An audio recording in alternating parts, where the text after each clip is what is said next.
आइए चालू करते हैं आज की अगली ऑर्गेनिक की क्लास। क्या हाल चाल है? बढ़िया। होमवर्क किया है? बहुत इंपॉर्टेंट टॉपिक चल रहा है बेटा, याद रखना, बहुत इंपॉर्टेंट टॉपिक चल रहा है।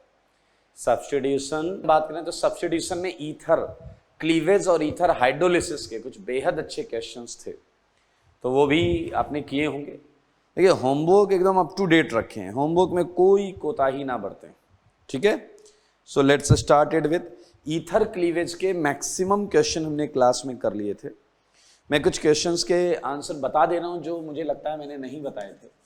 Homework ether cleavage, ether cleavage, clear.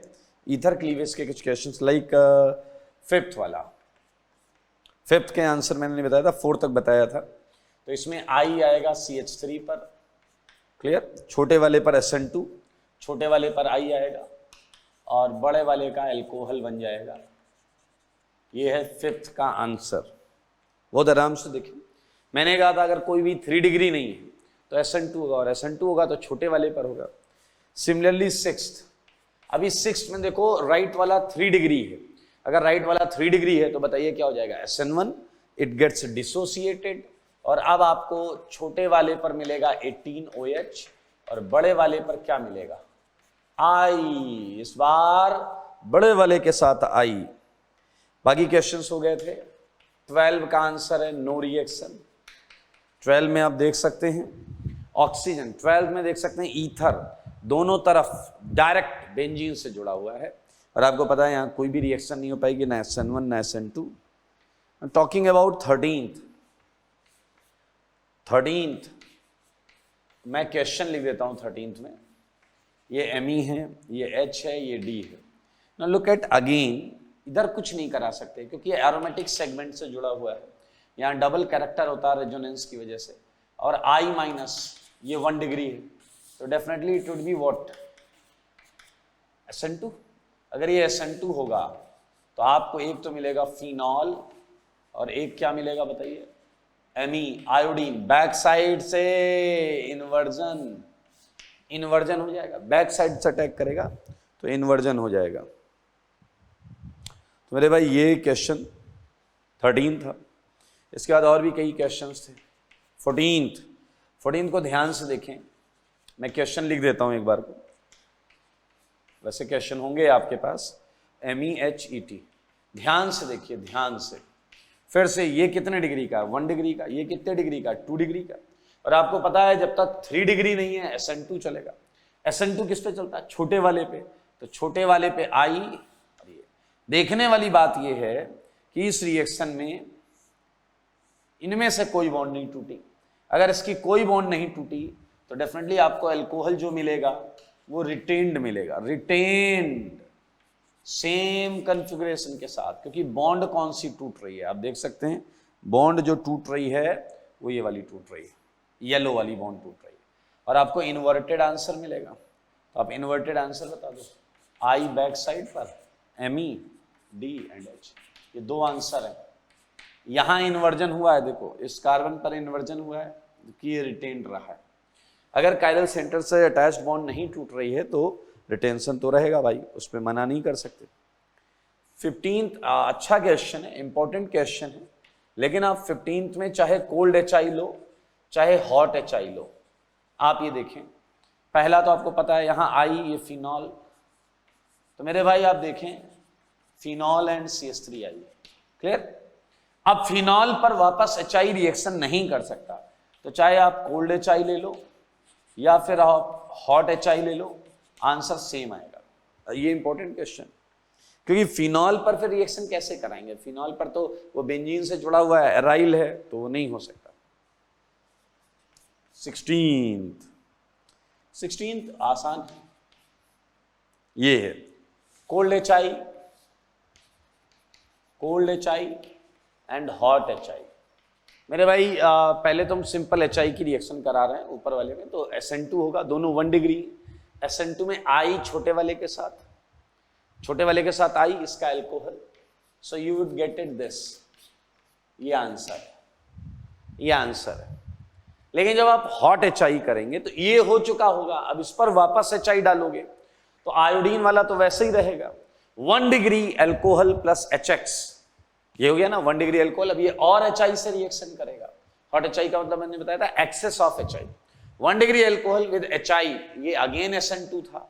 तो मेरे भाई हॉट HI में आपका आंसर जो होगा वो ये होगा, आप देख सकते हैं 2 आयोडाइड। देख लें 17th मजेदार क्वेश्चन, 17th मजेदार क्वेश्चन है, ध्यान से देखना। ये Me है, ये H है, ये D है, ये O है, ये Me है, ये ET है, ये H है। देखना मजा आएगा। कोल्ड HI वाला पार्ट हम कर चुके हैं, सेम क्वेश्चन ये किया। Look at 14th, same question, cold HI वाला पार्ट। ये 1 डिग्री, ये 2 डिग्री, और आपको पता है ये वाली बॉन्ड टूटेगी, ये वाली बॉन्ड टूटेगी। 1 डिग्री पर SN2 होता है, आपको पता है ना भाई। तो इस पर I बैक साइड आएगा, I H Me और ये D रहेगा, और ये एल्कोहल ऐसे ही आ जाएगा OH Me HET।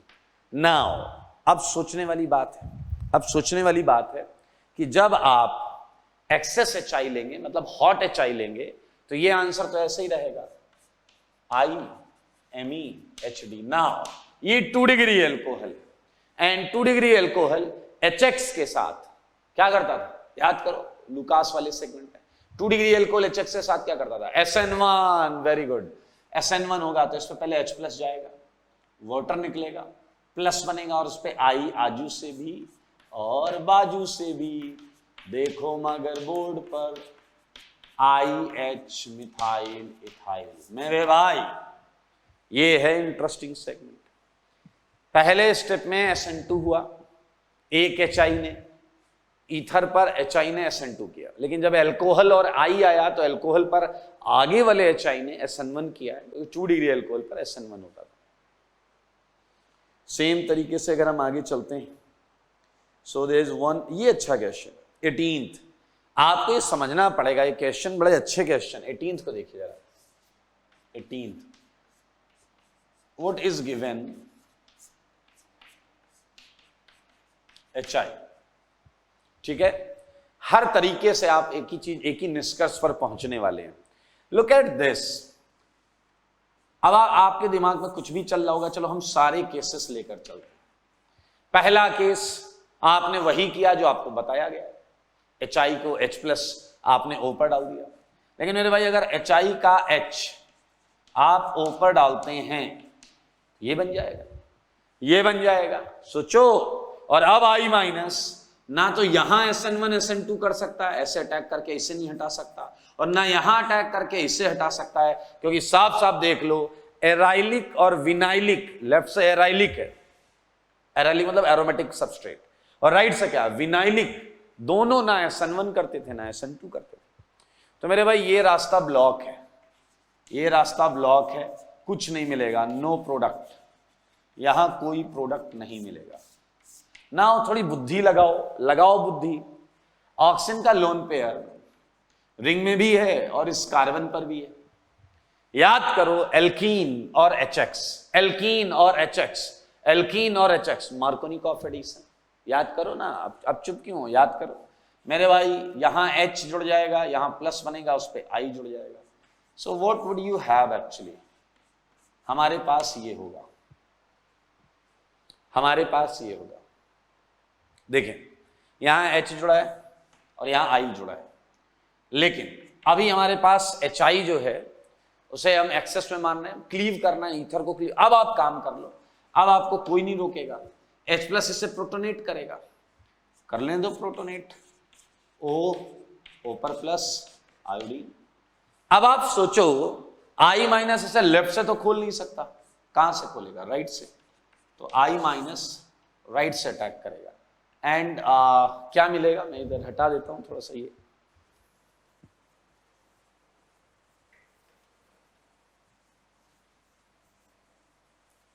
देखिए क्या मिलेगा। 18th का आंसर जो है वो मिलेगा आपको फिनॉल प्लस